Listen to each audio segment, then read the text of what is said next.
শিশির বাবুর ছেলেটা। পশ্চিমবঙ্গে ভোটের দ্বিতীয় দিনে শুভেন্দু অধিকারীকে নিয়ে তুল কালাম কাণ্ড।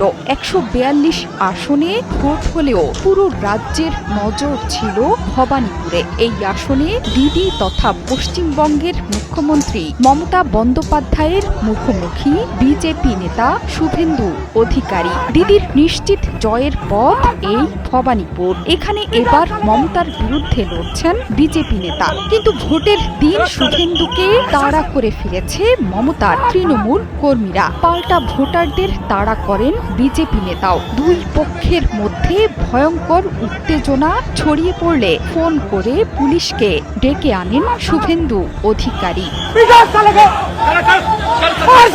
এদিন সকাল থেকেই ভোটের মাঠ চষে বেড়াচ্ছিলেন শুভেন্দু অধিকারী, কিন্তু দুপুরে মুখ্যমন্ত্রীর ভোট কেন্দ্রে গিয়ে আর শেষ রক্ষা হলো না বিজেপি নেতার। ভবানীপুর মুক্ত দল মরে যাওয়ার সময় শুভেন্দুর কনভয়ের দিকে ধেয়ে আসে বিক্ষুব্ধ জনতা। তাড়া করতে থাকে মমতার বিরোধী প্রার্থীকে। চোর চোর চোরটা শিশির বাবুর ছেলেটা স্লোগানে চারদিকে হই হই রই রই কাণ্ড। পাল্টা স্লোগান শুরু করেন শুভেন্দুর বিজেপি কর্মীরাও। স্লোগান যুদ্ধে দুই পক্ষের নেতা কর্মীদের মারমুখী মেজাজে ভয়ে পুলিশ ডেকে আনেন শুভেন্দু। দ্রুতই ছুটে আসে কেন্দ্রীয় বাহিনীর সদস্য। তাদের সঙ্গে নিয়ে তৃণমূল কর্মীদের দিকে ধেয়ে যান শুভেন্দু অধিকারীও। স্লোগান তোলেন হিন্দু হিন্দু ভাই ভাই।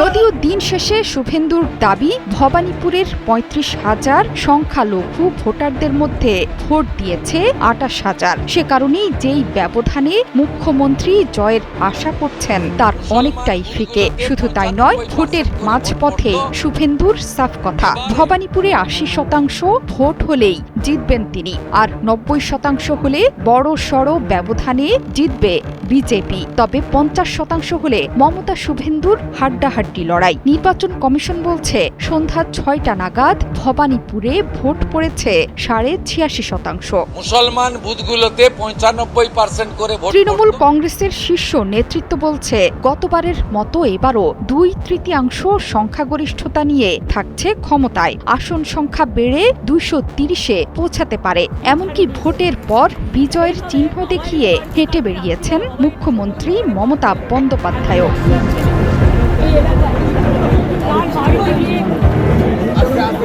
তবে এই শুভেন্দুই সবশেষ ২০২১ সালের বিধানসভা নির্বাচনে মমতাকে চ্যালেঞ্জ জানিয়ে পূর্ব মেদিনীপুরের নন্দীগ্রাম আসনে লড়াই করেছিলেন। সেই নির্বাচনে মমতা হেরেছেন মাত্র ১,৯৫৬ ভোটে। পরে ভবানীপুর আসনের বিজয়ী প্রার্থী শোভনদেব চট্টোপাধ্যায় তার আসন ছেড়ে দেওয়ার পর উপনির্বাচনে জয়ী হয়ে মুখ্যমন্ত্রীর পদ টিকিয়ে রাখেন মমতা।